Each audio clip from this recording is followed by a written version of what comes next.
and welcome everyone to our monthly Sigma Xi seminar for our March meeting. Just a few items of business before we start Professor Michelle Wooten's talk on light pollution today. Thank you for your membership. Don't forget to renew. There's the information on where to go to renew your membership. And then also I wanted to mention the upcoming Student Research Showcase. This is a virtual event and it'll be April 25th through May 9th. So make sure to check that out and go look for that information with the link there. To stay connected to us, make sure to reach out to us. You can email us at sigmaxiuab@gmail.com and let us know if you'd like to be added to the email list to receive announcements of our seminars. You can also like or follow the UAB Sigma Xi page on Facebook. And we have a YouTube channel where we upload talks, and this talk will be available on the Sigma Xi YouTube channel following the presentation. We also love it when everyone nominates seminar speakers for our monthly seminar series, and then also nominations for membership consideration. Please reach out to sigmaxiuab@gmail.com.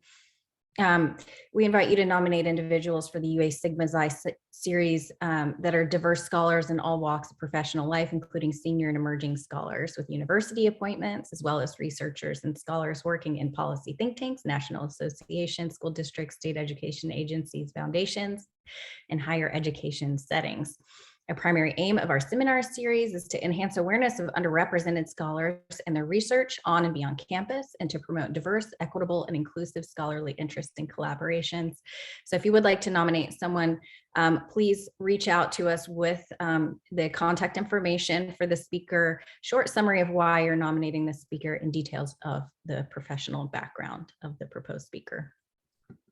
So we've had some really great talks this semester. We had the Alabama Scholar Strategy Network op-ed writing workshop. We also had June Ebersole from McQueen Science Center talking to us about megalodon sharks. And then we had Professor Shantice Allen from the UAB Department of Environmental Health Sciences talking about race, class, and the politics of place, an overview of the environmental justice movement.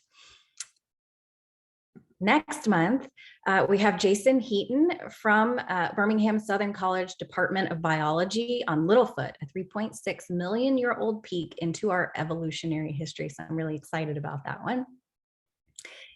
And then finally, our wonderful speaker today, UAB Assistant Professor Michelle Wooten from our UAB Department of Physics. And so I would like to welcome today's speaker. Thank you, Dr. Wooten, for being here today. As I said, Dr. Wooten's an assistant professor, and she's a professor in astronomy education at UAB.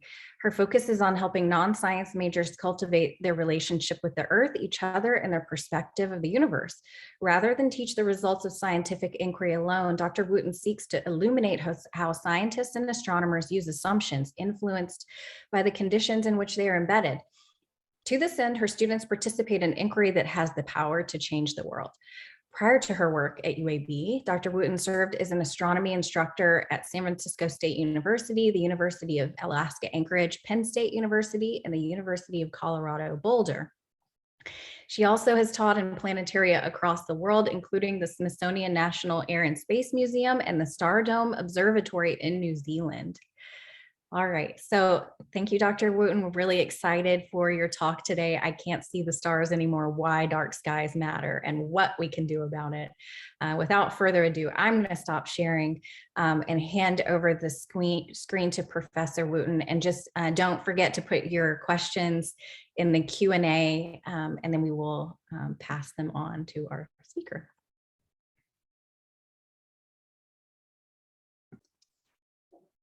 Thank you, Lauren, for your introduction. I'm very excited to be here today and to speak with you about dark skies.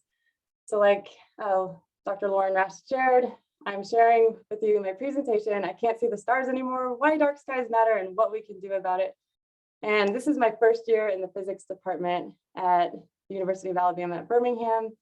and I'm having a really great time. One reason I love being in this department is that I'm allowed to do advocacy work. So right now I'm working as part of the International Dark Sky Association on creating a dark sky chapter within Alabama. And I'm using so many wonderful resources and people in the area to help me. All right, so I'm going to start by sharing with you my outline. In my presentation flyer, I shared that I'd be sharing with you about what's in the sky tonight. Like if you were to go out at 9 p.m., what would you be able to see? And then I'm going to share with you about why dark skies matter to me personally. Then the negative effects of light pollution on human health, plant and animal health, energy costs and emissions. After reviewing those negative effects, we're going to discuss common light pollution concepts so that if you leave this presentation today and you want to share about light pollution with your friends, family, and community, you have some base terms to work with. Finally, I'll give you tips that you can use in your home and in your communities to support dark skies.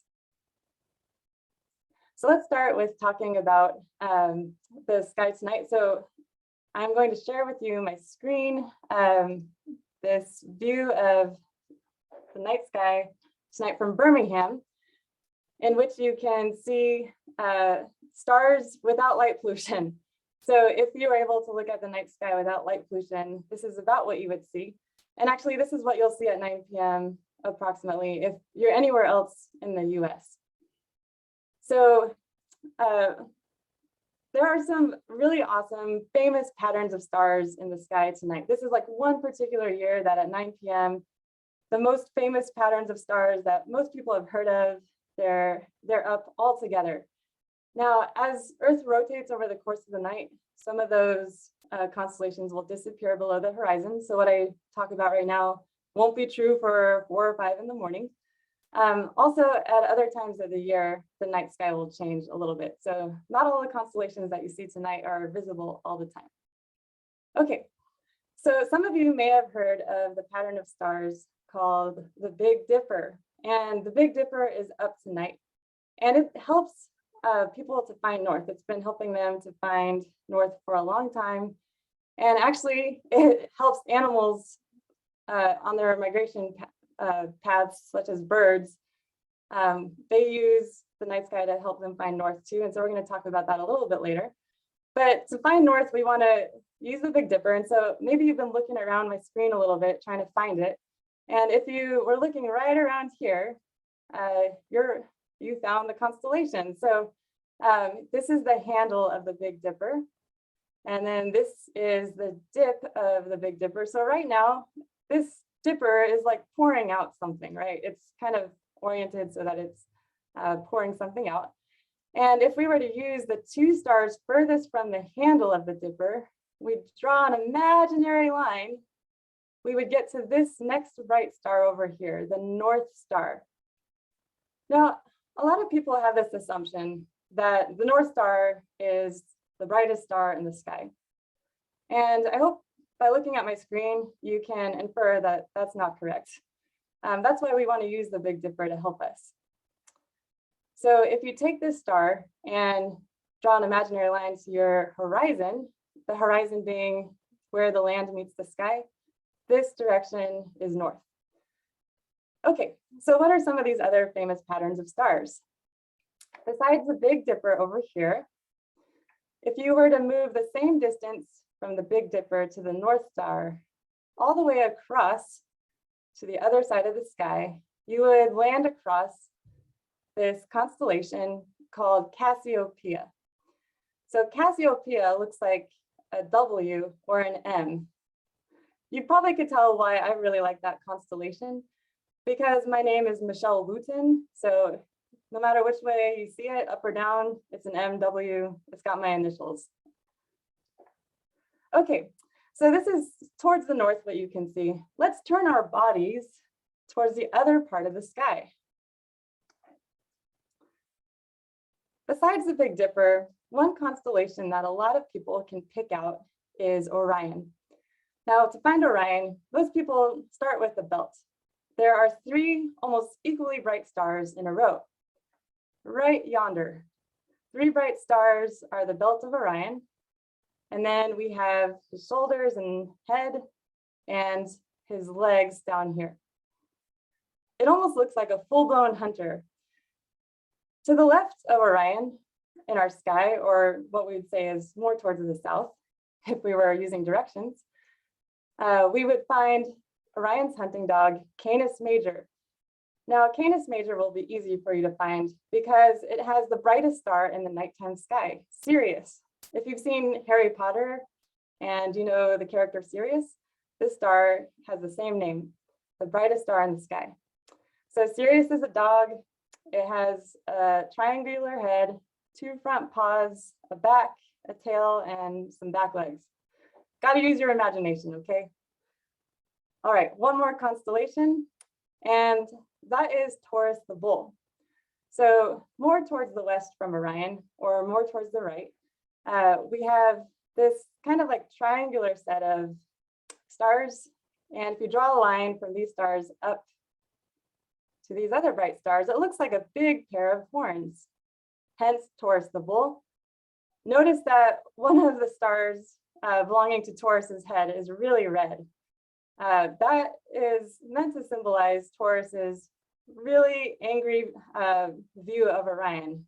Taurus and Orion were arch enemies. They just did not like each other. So in the chat today, I'm going to be sharing a number of links. And I have shared with you a little bit about the Greeks and the Romans constellations. But, you know, there are many cultures across the world who saw and commemorated their gods in the night sky or commemorated stories in the night sky. And I really love this website called Figures in the Sky that helps share with people how, for example, different cultures around the world saw Orion. It's a really, really beautiful website, and I encourage you to check it out. Okay, with that, I'm going to continue on to my presentation of light pollution. And one thing I want to make sure that you know is that I'm going to be asking you to share with me a few things throughout the presentation today.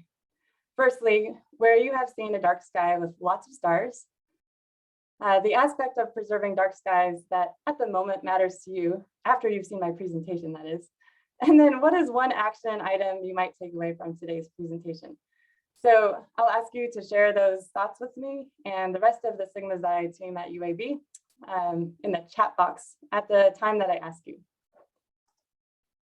Okay, so we've talked about what's in the sky tonight. And I also want to share with you that right now astronomers are participating in what's called Messier Marathon. And if you want to link up to your local astronomy club, here's a website where you can find your local astronomy club.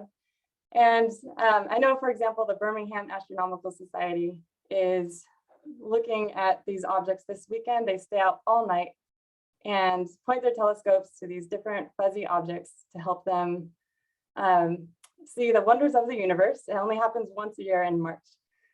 To do this, astronomers have to get away from light pollution from cities. And so the Birmingham astronomers go out to what's called Chandler Mountain. It's about an hour away. And if you'd like to come be a part of that, just send me an email. I have an email at the link at the end of my presentation, in which you can come view these beauteous, magnificent objects with other people who are excited about astronomy like me. Okay, so like I said, please be sure to be ready to share with me, where have you seen a dark sky with lots of stars? So could you tell me, if you have seen a dark sky with lots of stars, where were you? I'm guessing it wasn't right in Birmingham or in the city that you live in. So where did you go? Could you share in the chat box, and I'll have Maggie on the Sigma Xi team at UAB respond back.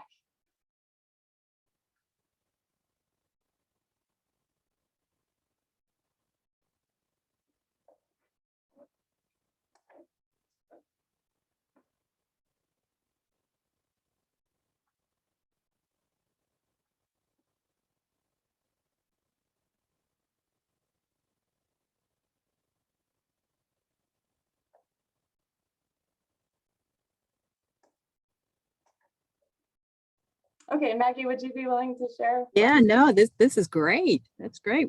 Let's see, we've got Carlton, Georgia, Salt Observatory in South Africa, Sispy Wilderness Area. All right, while backpacking, a glacier in Antarctica. Not many places. The best spot was out to sea, far off the California coast. Nice. Rafting down the Colorado River at a field in the winter. Ooh, in a village in Bangladesh where there is no electricity. Good on you. Wow. Mauritius. Excellent. Wow, Okay. really interesting places. Okay, so I'm wondering if we have somewhat of an international audience here. So I feel it was unfair to only talk about Birmingham skies. Here's a sky chart, a website that I love to go to if you want to go see a dark sky near you and use the night sky to navigate. Here's a star chart that will help you. Thank you so much for sharing about the places that you've seen a great dark sky. One thing I noticed is that these were all away from cities. So I think the best dark sky that I've seen was on the one cruise that I've ever been on in the middle of the ocean. So tells you something. Okay. So I'm gonna spend a moment and define light pollution before I describe why advocating for dark skies really matters for me.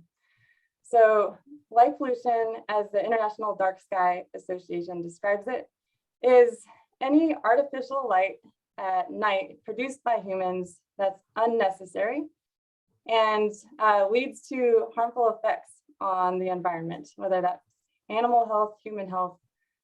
It's just bad for us in general on planet Earth. And if you want to know what light pollution is like where you are, you may not know, but there's this wonderful map that I encourage you to go to even right now while you listen to me talk about why light pollution mitigation matters so much to me. If you go to this website, you'll be able to move the screen to your local city, or you can actually type it in the upper left-hand corner search box. And in the upper right-hand corner, you have the option to select the year that the satellite data was taken to make the map of light pollution near where you live. And if you go back in time and move forward in time, you will notice that there's an increase in light pollution over time. And in fact, oops, let's see, there we go.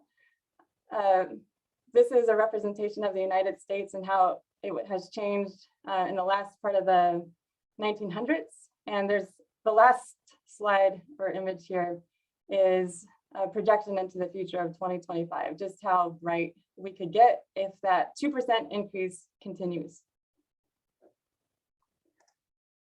Okay, so when I was a kid growing up in the San Bernardino Valley of Southern California, there was a lot of smog. I didn't live very far from the mountains, and during the summer, I couldn't even see the mountains. The sky was bright orange, and this picture on the left-hand side of my slide shows more stars than even I was able to see as a kid. And yet by the time I was 13, I just knew I loved astronomy and wanted it to be a part of my life.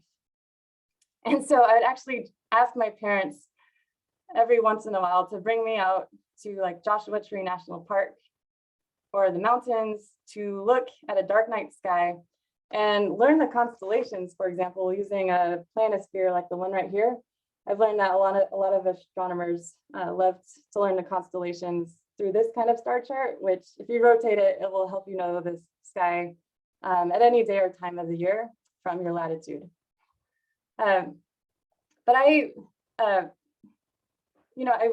got my master's in physics and astronomy, and then because I loved astronomy so much, and then I earned my doctorate in education, and I realized at some point that I wanted my career not just about science alone or education alone. I wanted it to be about making a change in my place in space. And really a wonderful entry for me into making a better place in space is to address light pollution, it's really easy to do as a community if you just know the tools. So that's part of what this presentation is about. I really like this quote by Gal Beckerman. I'm always reading and listening to how people think about how change can happen. And Gal Beckerman says, people can't sort of strive for reality until they begin to imagine it, right? And to imagine it, they need to see some indication that it could exist, might exist. And I think that one of the lessons is you have to build a movement so that when the opportunity to recruit a mass of people to your idea, that you're ready for it, that you've done the hard work of actually hammering out what you want and who you want to be. And so my presentation to you is an expression of just that, what I want and who I want to be as I work in dark sky advocacy. So on this job, I've recently become a dark sky delegate for the International Dark Sky Association. So I'm this little blue dot here in Birmingham. And you might notice there's a lot of places where there's nobody. So if you're in one of the places that there's nobody, you're probably really needed to be a good resource for your community on how to improve dark skies in the surrounding areas. So let's talk about negative effects of light pollution, starting with human health. So humans have this sort of circadian rhythm, and during the day, they need blue, bright white light from the sun, and maybe from lights inside, if we're working inside, to help keep them awake, stimulated, and that changes when it becomes night. Your body doesn't need that light anymore. In fact, it needs darkness to produce melatonin to keep a regular, smooth circadian rhythm. And this wonderful report by the American Medical Association showed us just exactly what we need at night. So in addition to suggesting that we don't need blue and white light at night or unnecessary light, they encourage using light that's 3000 K or lower and properly shielded. And if you have no ideas what those terms mean, I'm going to share about them more later in the presentation, but I just want you to hold them in your head right now as we talk about other animals. So let's talk about how light pollution affects plant and animal health. So firstly, trees are affected by light pollution. Trees actually produce melatonin just like humans, which I had no idea about until I talked to actually someone who's on the call right now, Dax Ovid. She actually studied melatonin production in an animal. And so she was sharing with me that, yeah, plants, lots of all kinds of animals, they need melatonin, or else things like this happen. Trees start to bud earlier and lose their leaves. And also you can just see these lights near these trees that they are affecting the leaves and the budding of these trees. So artificial light is not good for trees. It's not always so evident as the picture shown here, but you can notice that some trees get really affected. Okay, what about sea turtles, animals? So I had this experience where I was on a family beach vacation in Gulf Shores, Alabama in 2017. And lucky us, we got to rent out a house on the beach. And it was really funny because one night, this group of people came up on our property and they were marking and making fences. And it felt like they were kind of coming onto our territory that belonged to us, right? We rented this property. But I went down to talk to them and they're like, we're making it possible for the sea turtle eggs to hatch and then leave to the beach. The turtles that hatch will be able to walk straight toward the beach by the efforts that we're making. And so it really took me back because I realized at that point, as I should have realized much sooner, that I was actually on the land of these animals. It wasn't the other way around where they were encroaching on my territory. I was encroaching on theirs. And it was a really phenomenal experience to see these volunteers protecting these sea turtles and making it possible for them to go to the beach through these very like narrow path makers. And they use this red light, which was really great for the sea turtles. The sea turtles can't see that red light. So why did they have to go through all of this effort? Like, shouldn't the sea turtles just be able to make it to the sea on their own? Well, I love this depiction by the Sea Turtle Conservancy. They made this graphic that says, "You choose where they go." And they show sea turtles going to the ocean because if you did not have human lights, sea turtles would already know where to go. They use the reflection off the water by the stars and the moon to know where to go. They use the natural stuff to know where to go and how to develop their lives. If we have the artificial lighting of humans, the turtles get distracted and go astray. So that's why these efforts had to be made to help the turtles specifically get to the water. And the red light is indicative of the temperature of the light, which again, I'll get to later in the presentation. Okay, fireflies, how are they affected by light pollution? Well, these are some pictures that I took in Pennsylvania in a video of fireflies in Tom Tudek Park near where my spouse and I lived. My spouse just caught a firefly in his hand to hold. He wasn't trying to kill it. But fireflies flash signals to one another, and they do this as a way to attract each other to one another and mate. And it turns out that when you have light from artificial light from humans obstructing the brightness of these flashes, they don't attract as easily.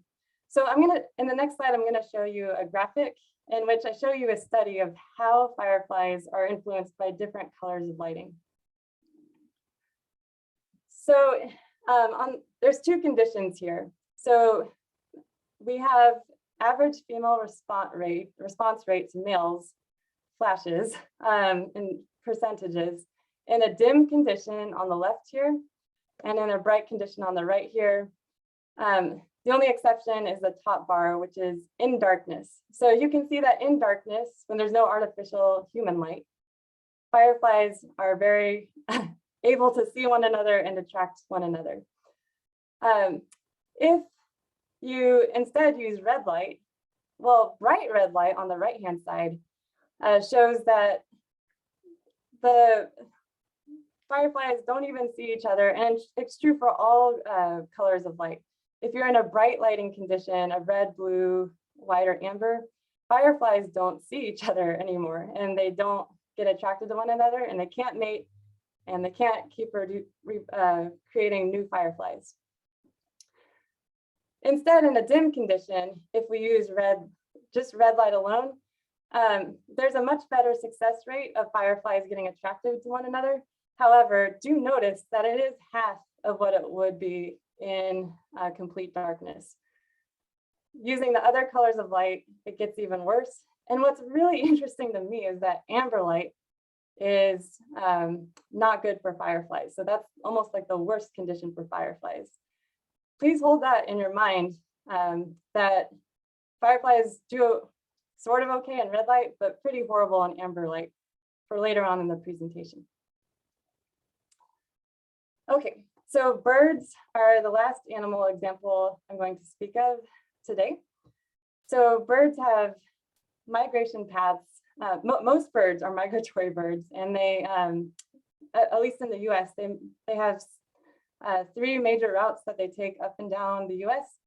And they're used to using the stars at night to help navigate. Like I showed you where the North Star was. There's actually some planetarium studies that show that that if you have the North Star on one side of the planetarium, birds will orient themselves towards that direction. If you put it on the other side of the planetarium, they reverse their pattern. So even in an artificial setting, you're able to show that birds are orienting themselves to the stars. What happens when you have light pollution? It's really kind of tragic. You see all these dead birds here. These were all picked up from a city and used to represent how many birds die from getting attracted by city lights and then getting confused and exhausted and dying and or smacking into windows. So it's a recent collaboration between the International Dark Sky Association and the Audubon Society to create a lights out program and help cities develop ordinances to only use specific kind of lighting. And again, I'll talk to you more about the recommended kind of lighting later in the presentation.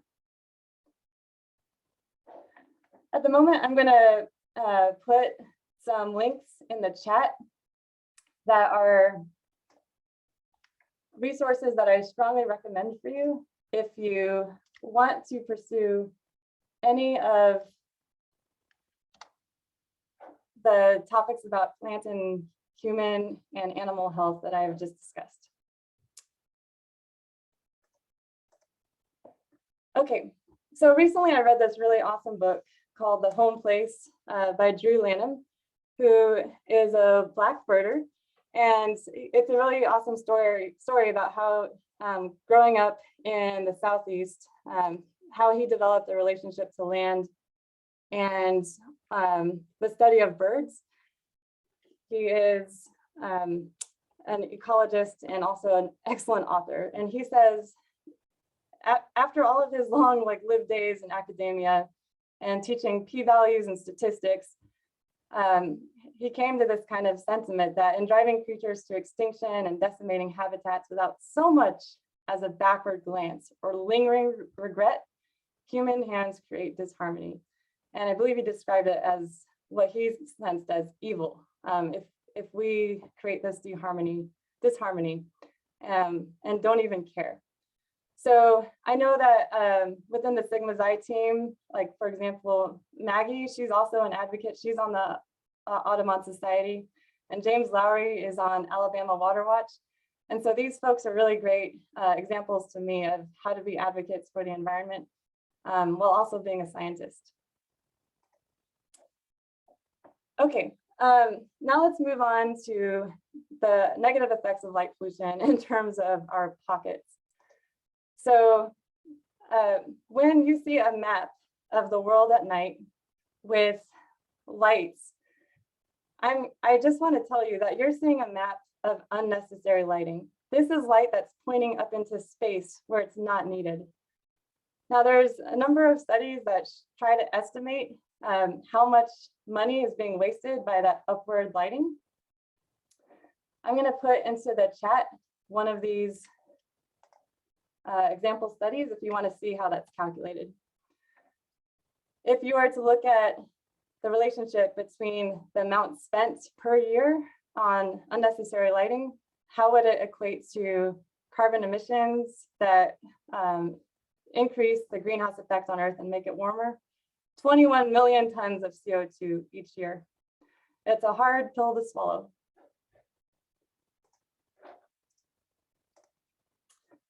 Finally, as a person who loves astronomer and who loves hanging out with astronomers on Chandler Mountain and looking at dark fuzzy objects, but also on behalf of all astrophotographers and people who have commemorated the night sky through their gods and stories that are important to them throughout the years. I just want to say that dark skies have inspired people throughout human history. As someone who teaches astronomy, I can see in my students' assignments the loss that they feel by not being able to go outside and see the stars that we're learning about. 80% of people who live in the United States have never seen the Milky Way. It sounds like there's a number of lucky people on our Zoom chat today who have gotten to see a dark sky, but many people have not. And this is sad to me. So in order to give you some strategies to combat light pollution, I have to first introduce 3 light pollution concepts. One is sky glow. So sky glow is the cumulative effect of a number of lights from a city that are pointing outward and up, creating this kind of glow in one part of the sky.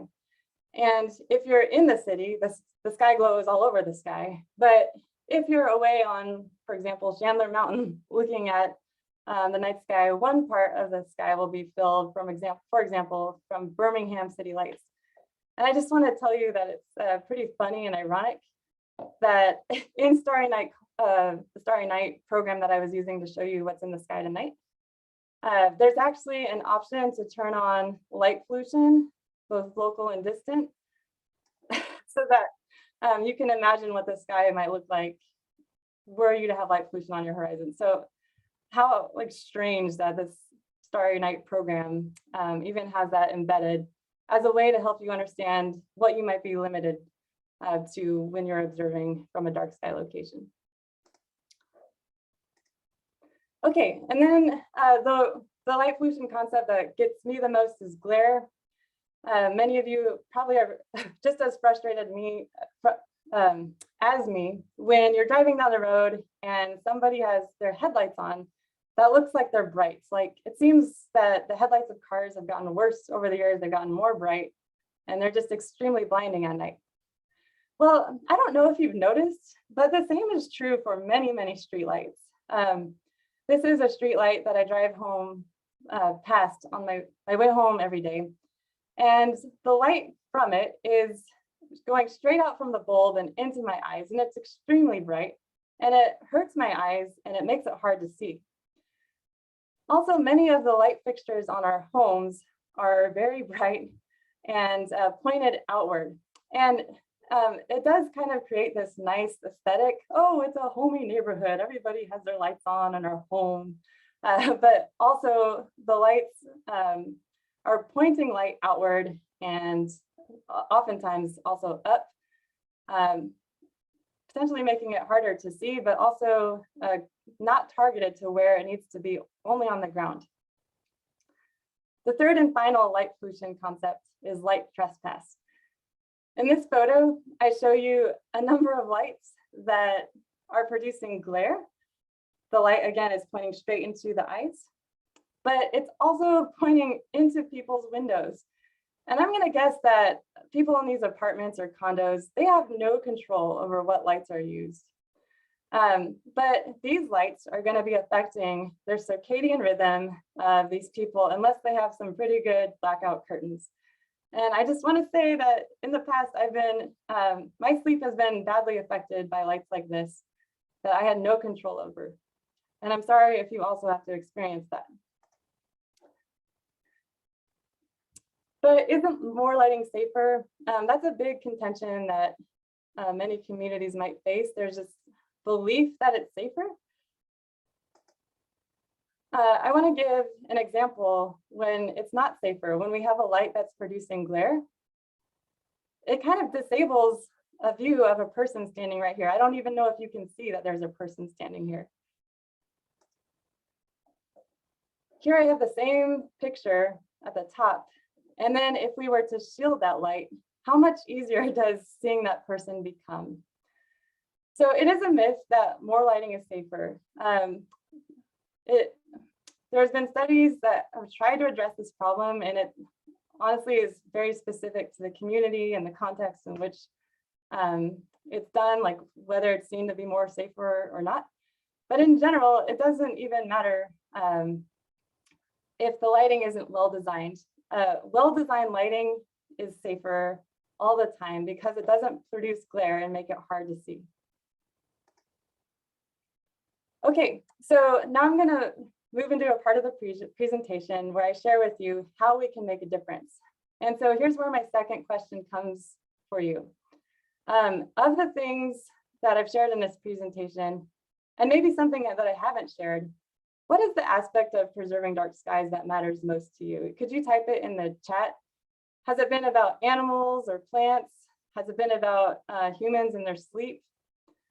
Maybe it was about having good light fixtures or being able to see the night sky in general as a human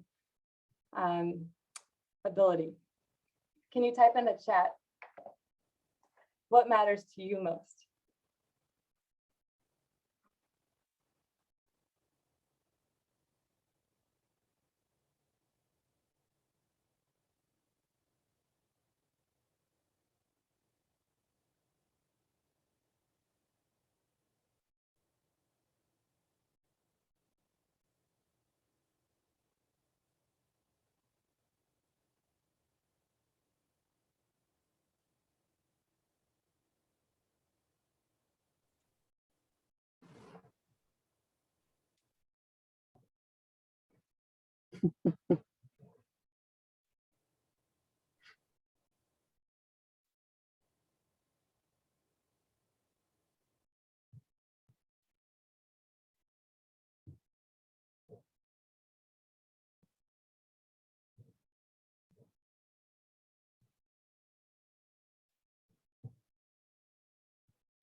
All right, Maggie, would you share? Sure, Michelle. Looks like enjoying nature in the dark, impacts on plants and animals, sleep welfare of non-human life, and being able to see the wonders of the night sky when I'm awake. Seeing the stars and the fireflies in my neighborhood, impact on nature in general, protecting the animals who are already dealing with suffering from habitat loss and decreased population numbers from our other actions, and seeing the stars. All right, those are all really interesting to hear. Thanks for sharing a wide purview of reasons to care. Thank you for sharing. Okay, so what are ways to address home and community lighting? I'm going to talk about several things here. So this was supposed to say light pollution, not lighting ordinance, excuse me. So firstly, there's fixture style, color, and level that we're going to go through first. So this means level of lighting. Then we're going to talk about lighting ordinances, dark sky parks and places, and celebrating International Dark Sky Week. So remember, the American Medical Association encouraged the use of 3000K or lower lighting and shielding. So what are these things? So first, let's talk about fixture style. Here's an example of 4 different kind of fixtures, from very bad on the left to best on the right. And what's the difference between them? Notice that moving towards the right, we have fixtures with hoods, but only one of them seems to have targeted light pointing downward. With these 2 lights here, what's happening is that the light bulb is in the fixture, but it's still pointing out and producing glare. Maybe not all of it is going up into space, but it's still going out in this case. You need to have the light bulb fully inside of the shield of the light in order for it to only point down. So this is what we mean by shielding. And on the left-hand side here, I have an example of a light bulb that produces glare. The bulb is extending below the fixture. And the corresponding view of the light down here. So these lights are still pointing out light into space and into your eyes. Notice that one of these light lines goes up. If the bulb is fully inside the shield, look how much easier it is to see. The light isn't producing glare into your eyes.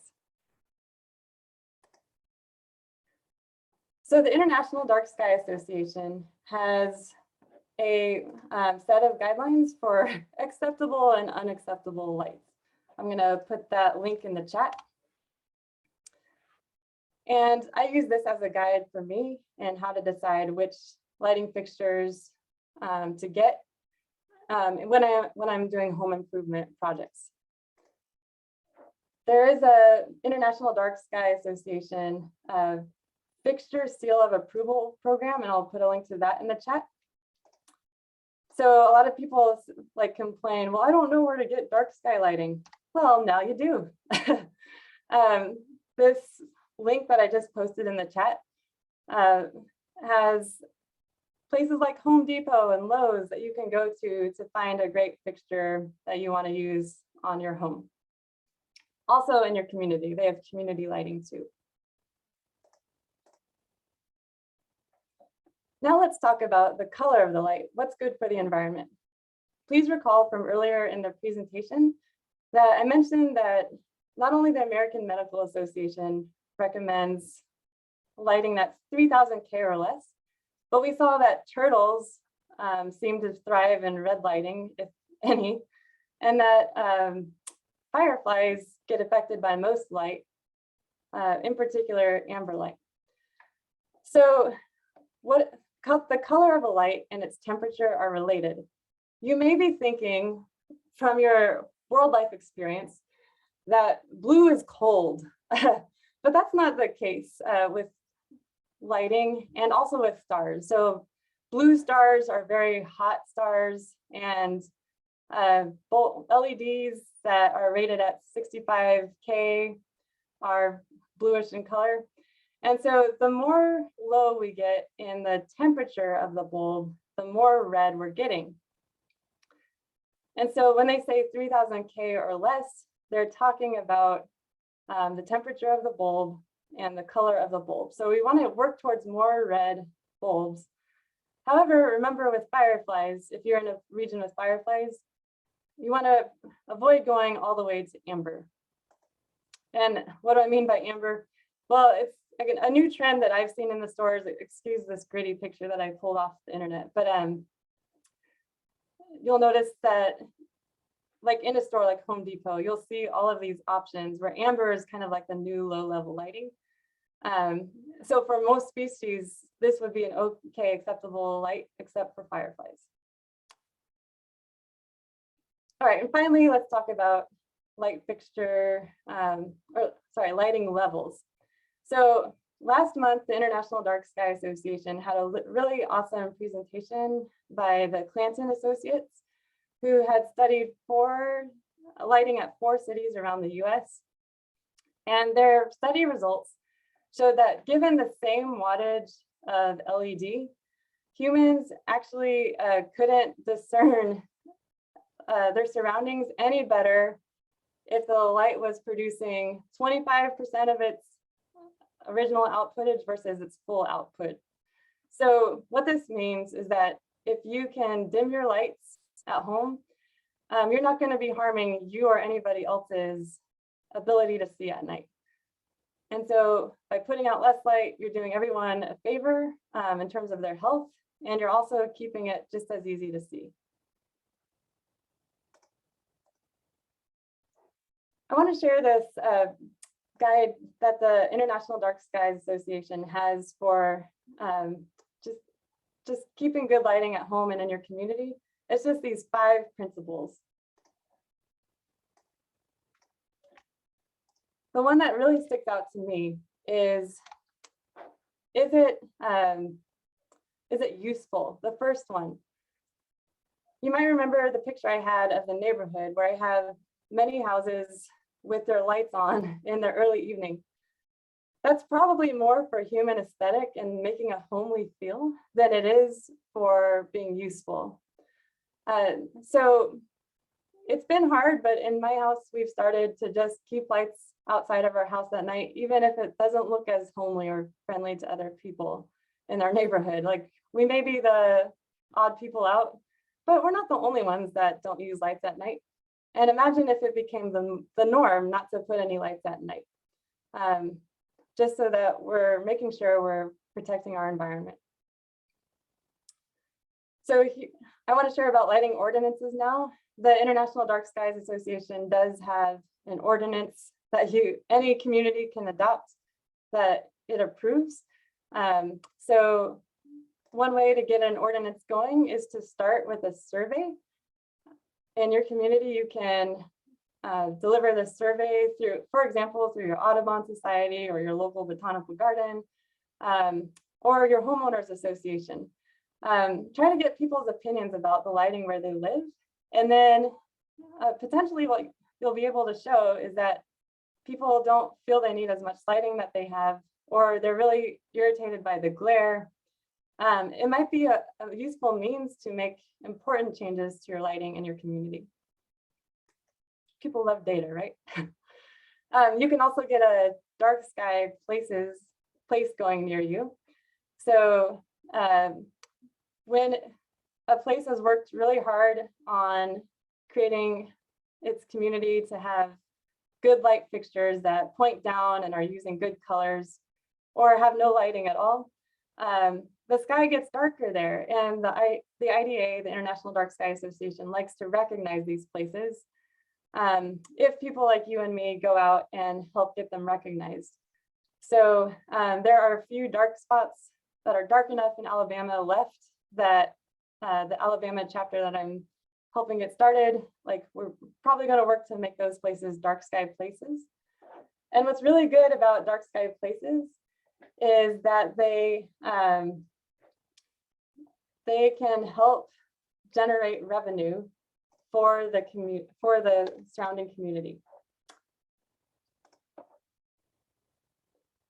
Okay, yes, I wanted to share this link about dark sky park tourism. So some people that are starting the Alabama chapter with me think that this is the most important way to go to get people excited about dark skies, is to show them how much it can inspire tourism. Because once a place is designated as a dark sky place, it does get a lot more people going to see the great night sky that they have. Finally, I want to share with you about International Dark Sky Week, which is coming up on April 22nd through the 30th this year. In the Birmingham area, we have several really exciting events. I'm going to just drop the files into the chat if it'll let me. It doesn't look like it's going to let me, but if you want to take a screenshot, you can. So this is at Chehaw State Park. We're having a full night of presentation, night hike, stellar stargazing stories and art, and a star party at the end that you're welcome to join. We also have at Oak Mountain State Park, a very similar event. And then finally at the Christianberry Planetarium at Samford University, we have a planetarium presentation, and then we're going to do a light fixture walk afterward, in which we look at the lights at Samford and try to rate them as acceptable or unacceptable according to the Dark Sky Association. To start to finish off this presentation, I wanted to hear about one action item that you feel is important to address, or that you might address after listening to today's presentation. Could you share in the chat box?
And thank you so much for everyone who's sharing.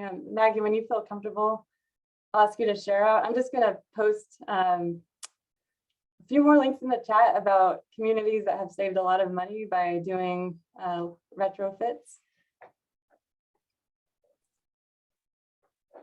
Wow, a lot happening in the chat box. Thank you, everyone. Yeah, so Michelle, in response to the share, check the lighting at my house, brainstorming, pitching, educational programming for public audiences that I work with. Ooh, that sounds good. Dax writes, I'm curious to learn about light pollution in our neighborhood and what folks think about it. So go for a survey. Improving my parenthetically infrequently used outdoor lighting. Lighting at my home, speaking with neighbors, learning more about the lighting around me. I have a family member that was able to make a big impact on the lighting at Ross Bridge. Ooh, fun. Exciting. Thank you for sharing, everybody. So for the person who spoke about doing educational programming, I just want to let you know that the IDA does have free brochures that they will send you, both in English and Spanish. On their website, you can find under educational resources. And so we're going to be passing out ours at the Dark Sky events in Birmingham area. Oops, I just wanted to finally share that our association protects the night and from light pollution and promotes responsible outdoor lighting. And you can join today. And here's the information for the IDA and also for reaching out to me. Okay, with that, if you have any questions, I know we have just a few minutes left, or comments, we'd really love to hear from you. Thank you so much, Dr. Wooten, for your talk. Do we have any questions or comments? A lot of thank yous and applause coming in. Yes. Second those claps. Well, Michelle, you should think about adding